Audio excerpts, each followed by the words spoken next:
తిరుమల తిరుపతి దేవస్థానానికి సంబంధించి ఆ పవిత్రత నాశనమైంది బిఆర్ నాయుడు ద్వారా.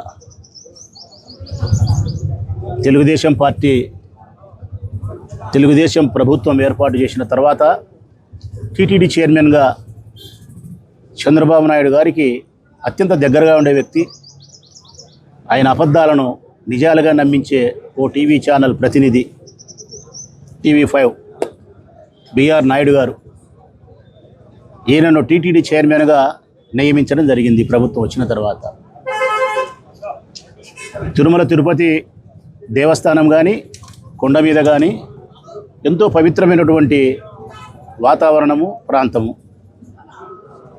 ఈ ప్రపంచంలో ఉండే భారతీయులు ఎవరైనా సరే తిరుమల కొండపైకి వచ్చినప్పుడు అత్యంత భక్తిభావంతోనే ఉంటారు, నిష్టగా ఉంటారు. ఆ వాతావరణం కూడా మనకెంతో ప్రశాంతంగా ఉంటుంది, మనసుకు సంతోషాన్ని ఇస్తుంది, ధైర్యాన్ని ఇస్తుంది. చెడు ఆలోచనల నుంచి మనల్ని పక్కకు తీసుకుపోయి ఆధ్యాత్మిక ఆలోచనల వైపు ప్రయాణింపజేస్తుంది తిరుమల కొండ, 7 కొండలు. ఇంతటి పవిత్రత ఉంది, అంతటి విశ్వాసం ఉంది భారతీయులకు. విశ్వాసం చాలా ప్రధానమైంది. దైవభక్తిలో అన్నిటికంటే ప్రధానమైంది విశ్వాసం. ఆ విశ్వాసం ప్రతి భారతీయునికి ఉంది 7 కొండల పైన, దేవదేవుడైన వెంకటేశ్వర స్వామి పైన. మరి అట్లాంటి చోట స్వామివారికి సేవ చేయడానికి కానీ, స్వామివారిని సేవించే భక్తులకు సౌకర్యాలు సమకూర్చడానికి కానీ పాలక మండలి పనిచేస్తుంది. ఆ పాలక మండలి అధ్యక్షుడే అత్యంత ప్రధానమైనటువంటి, ప్రాథమికమైనటువంటి బాధ్యతను కలిగిన స్థానంలో ఉంటాడు. అదే బిఆర్ నాయుడు. మరి ఆయన ఎంత పవిత్రంగా ఉండాలా?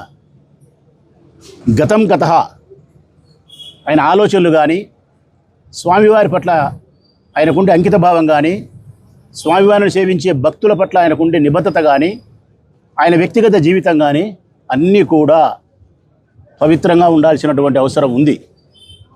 ఆ పవిత్రత లోపించింది, ఆ పవిత్రత లోపిస్తుంది. అసాంఘికమైన కార్యాలకు కార్యోన్ముఖుడు అవుతాడు ఆ మనిషి అన్నప్పుడు ఆ స్థానంలోకి రాకూడదు బిఆర్ నాయుడు గారు. నేను పరాయి స్త్రీలతో అక్రమ సంబంధాన్ని కలిగి ఉంటా, పరాయి స్త్రీలతో నేను సుఖిస్తా, 70 సంవత్సరాల వయసు వచ్చిన తర్వాత కూడా నేను ఆ పాడు పనులు చేస్తా అని చెప్పి బిఆర్ నాయుడు గారు భావించినప్పుడు ఆ స్థానంలోకి రాకూడదు.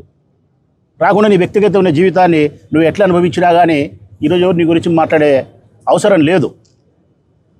కానీ అత్యంత పవిత్రమైన స్థానంలోకి వచ్చిన తర్వాత ఆ పాడు పనులు చేయకూడదు.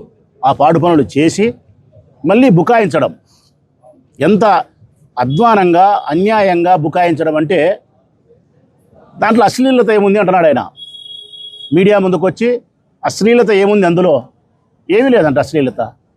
ఒక పరాయి స్త్రీని కౌగలించుకొని నడుము పైన చేయి వేసి అటువంటి వాతావరణంలో మన వీడియో కనిపించిన తర్వాత కూడా అశ్లీలత లేదంటే ఈ బరితెగింపు మాటలకు ఈ దేశంలో ఉండే ఏ స్త్రీ అయినా కానీ అసహించుకుంటుంది. సరే, ఆయన కంటే సిగ్గు ఎగ్గు లేదు బిఆర్ నాయుడు గారికి. కానీ ఆయన అపాయింట్ చేసినటువంటి ప్రభుత్వానికైనా నిబద్ధత ఉండాలి కదా. ముఖ్యమంత్రి గౌరవనీయులు నారా చంద్రబాబు నాయుడు గారికైనా కానీ ఆ నిబద్ధత ఉండాలి కదా. ఆధ్యాత్మ ఆలోచనల పట్ల నేను వెంకటేశ్వర స్వామిని కొలుస్తా అంటాడు, నాకు భక్తి ఉంది అంటాడు, ఇతరులకు భక్తి లేదంటాడు ఆయన. మరి నీకు భక్తి కలిగిన వానివైతే, నిజంగా నువ్వు 7 కొండల వానిపైన చిత్తశుద్ధి కలిగిన భక్తే ముఖ్యమంత్రి గారికి ఉంటే బిఆర్ నాయుడు చరిత్ర బయటకు వచ్చిన మరుక్షణమే పదవీచ్యుతుని చేసిండు. ఇప్పటికి చేయలేదంటే స్వామివారి పట్ల భక్తి కంటే తన రాజకీయాన్ని, అబద్ధాలను నిజాలు చేసేదానికి ఉపయోగపడే మనుషుల పట్లనే చంద్రబాబు నాయుడు గారికి ఎక్కువ ఇష్టం ఉంది. ఒక్క మాటలో చెప్పాలంటే నారా చంద్రబాబు నాయుడు గారి యొక్క భక్తి బూటకం. నారా చంద్రబాబు నాయుడు గారికి 7 కొండల వాని పట్ల ఉండే విశ్వాసం అబద్ధం. అది అబద్ధం కాబట్టే ఈరోజు బిఆర్ నాయుడు ఇంకా పదవిలో కొనసాగుతున్నాడు. ఇట్లా ఎంతమంది ఎన్ని తప్పులు చేసినా కూడా పవిత్రమైనటువంటి లడ్డులో జంతువుల కొవ్వు కలిసిందని చెప్పి అంత అపవిత్రమైన మాటను, అబద్ధాన్ని నిజం చేసేదానికి ప్రయత్నం చేసినాడు నారా చంద్రబాబు నాయుడు గారు. వాస్తవానికైతే స్వామివారి యొక్క ప్రసాదాన్ని మనం అత్యంత పవిత్రంగా భావించి స్వీకరిస్తాం. అందులో పంది కొవ్వు కలిసిందని చెప్పి ఏ ఆధారం లేకుండా నిరాధారమైనటువంటి ఆధారాలతో ఆయన చేసిన ఆ ఒక్క చెడు మాట శిక్షకు అర్హుడు. శిక్షకు అర్హుడే నారా చంద్రబాబు నాయుడు గారు. అది ఏడుకొండల వాణి యొక్క సమయం ఎప్పుడు తీసుకుంటాడో కానీ చంద్రబాబు నాయుడు గారికి అయితే మాత్రం శిక్ష తప్పదు. ఇప్పుడు మేము రాష్ట్ర వ్యాప్తంగా వైఎస్ఆర్ కాంగ్రెస్ పార్టీ కానీ, మేధావులు కానీ, భక్తులు కానీ, ఆధ్యాత్మిక ఆలోచనల పట్ల నమ్మకం కలిగిన ప్రతి మనిషి కోరుకునేది ఏంటంటే బిఆర్ నాయుడును పదవి నుంచి తొలగించండి. ఇంత చెడు పనులు చేసిన ఆయన్ను తొలగించండి. మరొక మంచి మనిషిని ఏర్పాటు చేయండి. ఈయన తీసేసి వేరే వాడిని పెట్టినా మీవాడే ఉంటాడు, మావాడే ఉండడు కదా. వైఎస్ఆర్ కాంగ్రెస్ పార్టీ వాడు ఉండడు, తెలుగుదేశం పార్టీ వాడే ఉంటాడు, చంద్రబాబు నాయుడు గారి మనిషే ఉంటాడు. మీ మనిషినే పెట్టండి. ఆ పెట్టేటప్పుడు ఏదో కాస్త మంచిని చూసి పెట్టండి. ఇట్లాంటి శృంగారభరితమైనటువంటి చరిత్ర కలిగిన వాళ్ళను కాకుండా ఇట్లా చెడు పాపర పనులు చేయకుండా ఉండేవాడు కొద్దిగా పెద్ద మనిషి, మంచివారిని చూసి పెట్టి ప్రజలకు భగవంతుని పట్ల విశ్వాసం కలిగే విధంగా మనం సైతం ఏడుకొండల వారిని దర్శించినప్పుడు పవిత్రమైన ఆలోచనలతో అక్కడ ఉండేలాగా ఒక విశ్వాసం కలగడానికి ఒక మార్గదర్శకుని అక్కడ మంచివాడిని పెట్టండి అని చెప్పి మేము కొడుతున్నాం. ఇంత చెప్పినా కూడా దున్నపోత మీద వానవన్నెట్టుంది ఈ ప్రభుత్వం మీద. సీమ చిటుక్కు మనడంలే, చర్మం మందం ఈ ప్రభుత్వానికి. దున్నపోతు చర్మం కప్పుకున్నారు కాబట్టి, మందం కాబట్టి ఏమి ఇబ్బంది లేదు. మీరు ఎన్నన్నా మాట్లాడండి, ఎన్నన్నా చేయండి, మేము బిఆర్ నాయుడుని కొనసాగిస్తాం. ఇంకా ఎక్కువ మాట్లాడితే ఇంతకంటే ఇంకా పాపర పనులు చేసిన తీసుకొచ్చి పెడతాము, మీరు ఏం పీకుతారో పీక్కోండి అనేంత బరితెగింపు ఈ ప్రభుత్వానికి అబ్బా కొడుకుల హృదయంలో కనిపిస్తూ ఉంది. ఇది బరితెగింపు కాకపోతే ప్రజలారా మీరు ఒక్కసారి గమనించండి. రాష్ట్ర ప్రజలంతా మీ అందరి కోసం, మన కోసం, మన విశ్వాసం కోసం ఇటువంటి వ్యక్తిని తొలగించమని చెప్పి మనం కోరితే తొలగించలే.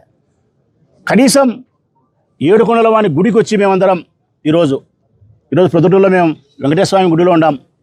ఇటనే రాష్ట్ర వ్యాప్తంగా 175 నియోజకవర్గాల్లో మా వాళ్ళందరూ కూడా ఏడుకొండల వాని గుడికి పోయి ఆ స్వామిని దర్శించుకొని ఒక ప్రార్థన చేస్తున్నాం మేము. ఏమని?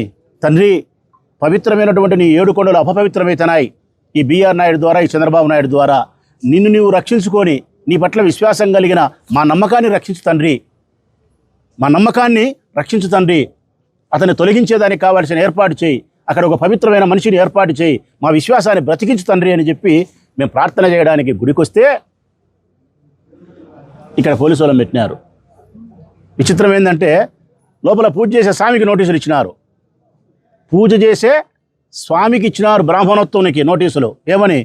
ఇక్కడ 30 యాక్ట్ అమల్లో ఉంది కాబట్టి ఇక్కడ ఎవరే కానీ నలుగురికి మించి గుడికి రాకూడదని. ఈరోజు స్వాతి నక్షత్రమా? స్వాతి నక్షత్రం పవిత్రమైన దినం. చాలా శనివారము ఏడుకొండల వాని గుడికి వస్తారు, లక్ష్మీనరసింహస్వామి గుడికి పోతారు, కొన్ని వందల మంది ఇక్కడికి వస్తారు. ఇక్కడికి మేము వస్తే స్వామికి నోటీసులు ఇచ్చి నలుగురికి మించి గుళ్ళేకి వస్తే కేసులు పెడతామంటే ఈ ప్రభుత్వం బతికి బట్టగట్టడానికేనా? గుడికి ఏడుకొండల వాని దర్శనానికి వచ్చే భక్తులపైన మీరు కేసులు పెడతామంటే మీరు సర్వనాశనం అయ్యేదానికి దగ్గర వచ్చింది. చెప్పిన పనికిమాల మనిషికి శిక్ష తప్పదు, ఆ పనికిమాలని మాటలు నమ్మి కేసులు పెట్టే పోలీసు వాళ్ళకు కూడా శిక్ష తప్పదు ఏడుకొండల వాని వైపు నుంచి. ఇది మీరు రాసి పెట్టుకోండి. బ్రాహ్మణాయనకి ఇస్తారా మీరు నోటీసులు? ఇక్కడ 30 యాక్ట్ అమల్లో ఉందంట, నలుగురి మించి రాకూడదంట. నేను అడుగుతా ఉన్నా, మా దగ్గర బ్యానర్లు లేవు, ప్లే కార్డు లేవు, ఏ నిరసన మేము చేయలే. స్వామివారి దర్శనానికి వచ్చినాం, దర్శించుకున్నాం, వచ్చిన భక్తులందరికీ ప్రసాదం పెట్టినాం, పవిత్రంగా పూజ చేసినాం, చెల్లెళ్ళము తమ్ముళ్ళము అందరూ వచ్చి ఇక్కడ కూర్చున్నాం. 10 నిమిషాలు సేద తీసుకొని ఇంటికి పోతున్నాం. ఇక్కడ ఏమన్నా రాజకీయ నిరసన కార్యక్రమం ఏదన్నా ఉందా? ఏమీ లేదు. మరి కేసులు ఎందుకు పెడతారు మీరు? ఒక్కటే, ఈ ప్రభుత్వం చేసే పనికిమాలిన పనులు, ఈ ప్రభుత్వానికి సంబంధించిన తెలుగుదేశం పార్టీ వాళ్ళు చేసే వ్యభిచారాన్ని ప్రపంచానికి తెలియనికుండా ఉండేదాని కోసం మేము ఇది రావద్దు. వీడికి వచ్చేది ఇది మాట్లాడతాంలే మేము. వీడికి 400-500 మంది వచ్చినాం.